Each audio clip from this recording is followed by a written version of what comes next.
Halo semuanya, perkenalkan saya Imadira Gautama Wijaya dengan NIM 220101010042 dari program studi Sistem Informasi Universitas Siberasia. Pada kesempatan kali ini, saya akan melakukan presentasi mengenai analisis penjualan berdasarkan saluran iklan. Di sini saya menggunakan Google Data Studio untuk memvisualisasikan datanya. Adapun pada presentasi kali ini adalah untuk pemenuhan nilai ujian tengah semester dari mata kuliah Bisnis Intelijen dengan dosen pengampu Bapak Dr. Ucu Darussalam, STMT.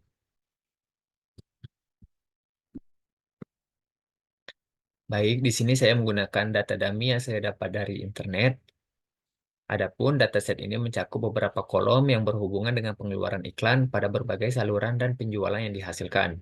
Kolom-kolom tersebut terdiri dari kolom bulan yang memuat bulan terjadinya transaksi, kemudian ada kolom TV yaitu pengeluaran iklan pada media televisi, kolom radio, pengeluaran iklan pada media radio, kolom sosial media, pengeluaran iklan pada media sosial, kolom influencer, jenis influencer yang digunakan baik mega maupun mikro.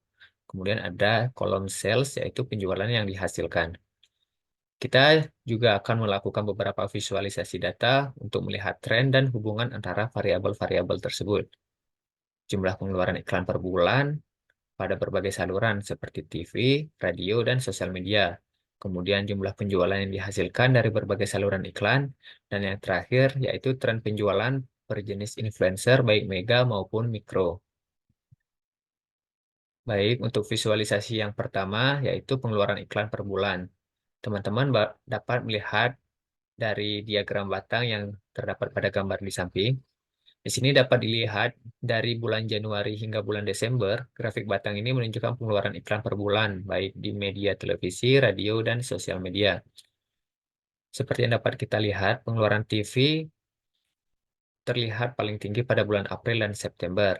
Kemudian untuk pengeluaran radio, pengeluaran iklan pada media radio cenderung stabil, tetapi meningkat tajam pada bulan April dan Oktober. Dan pengeluaran sosial media, yaitu pengeluaran iklan pada sosial media memiliki peningkatan yang signifikan pada bulan Februari dan Desember. Teman-teman bisa melihat pada gambar ini untuk melihat lebih detailnya. Terdapat pola pengeluaran yang jelas di mana pengeluaran iklan meningkat pada periode tertentu. Pengeluaran pada TV dan radio menunjukkan puncak yang berbeda, menunjukkan strategi pemasaran yang mungkin berbeda untuk setiap saluran. Sosial media tampaknya menjadi saluran dengan pengeluaran yang lebih dinamis, kemungkinan menargetkan kampanye khusus atau promosi tertentu. Selanjutnya pada visualisasi kedua yaitu penjualan dari saluran iklan, yakni iklan pada media televisi.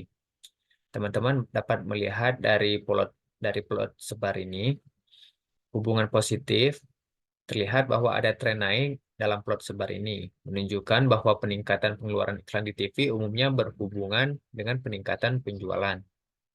Untuk sebaran data, titik-titik tersebar secara luas menunjukkan variabel dalam hasil penjualan untuk pengeluaran yang sama.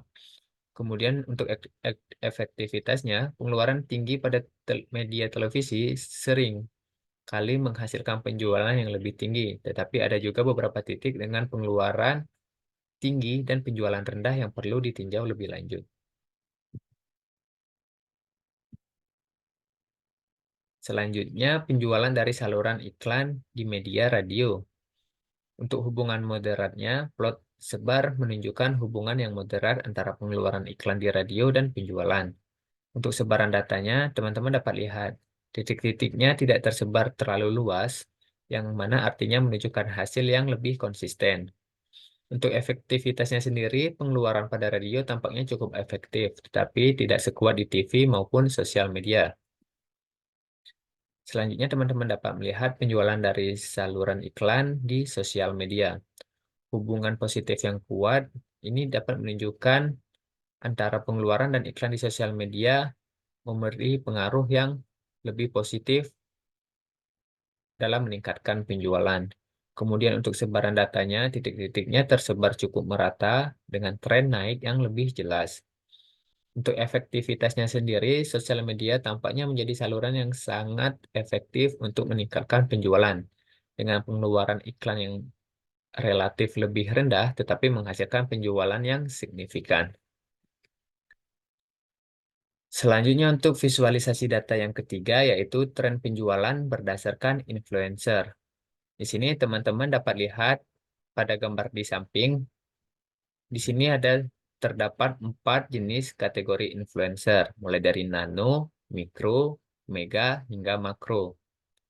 Pada nano influencer, penjualannya terlihat lebih tinggi dan dapat dikolaborasi dengan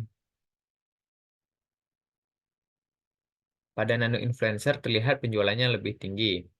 Penjualan tertinggi menunjukkan bahwa mereka memiliki dampak besar terhadap penjualan.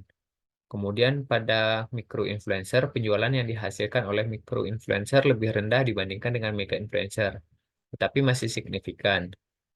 Kemudian ada mega influencer yang menunjukkan hasil penjualannya yang paling rendah, tetapi dapat memiliki niche market yang paling loyal. Nano influencer efektif dalam meningkatkan penjualan selama kampanye besar dan dapat menjadi fokus utama dalam strategi pemasaran. Kemudian micro influencer memberikan hasil yang konsisten dan dapat diandalkan untuk kampanye jangka panjang.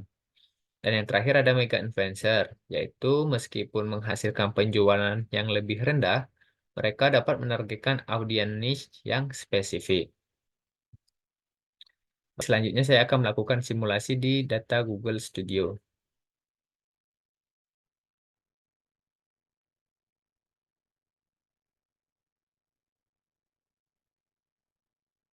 Di sini dapat teman-teman lihat dari grafik batangnya.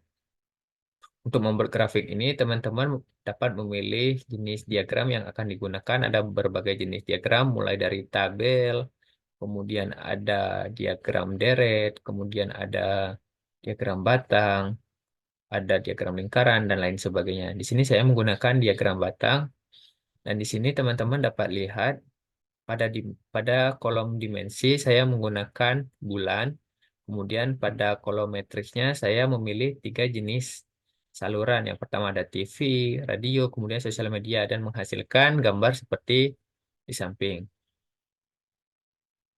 Teman-teman juga bisa mengubahnya jika menggunakan diagram lingkaran seperti ini. Kemudian nanti akan datanya di load seperti ini dan menghasilkan visualisasi data sebagai berikut. Selanjutnya untuk pada plot sebar, diagram selanjutnya yaitu plot sebar. Di sini saya menggunakan dimensi X dan matriks matriks X dan matriks Y. Pada matriks X-nya saya isi sales, kemudian matriks Y-nya saya isi media televisi dan menghasilkan plot sebar seperti ini. Begitu juga dengan plot sebar pada media radio maupun sosial media juga kita dapat melakukan dengan langkah yang sama. Begitu juga untuk selanjutnya pada diagram batang ini, di sini saya menggunakan matriksnya sales, maksud saya dimensinya influencer, dan matriksnya saya menggunakan sales dan menghasilkan media dan menghasilkan grafik batang sebagai berikut yang dapat teman-teman lihat.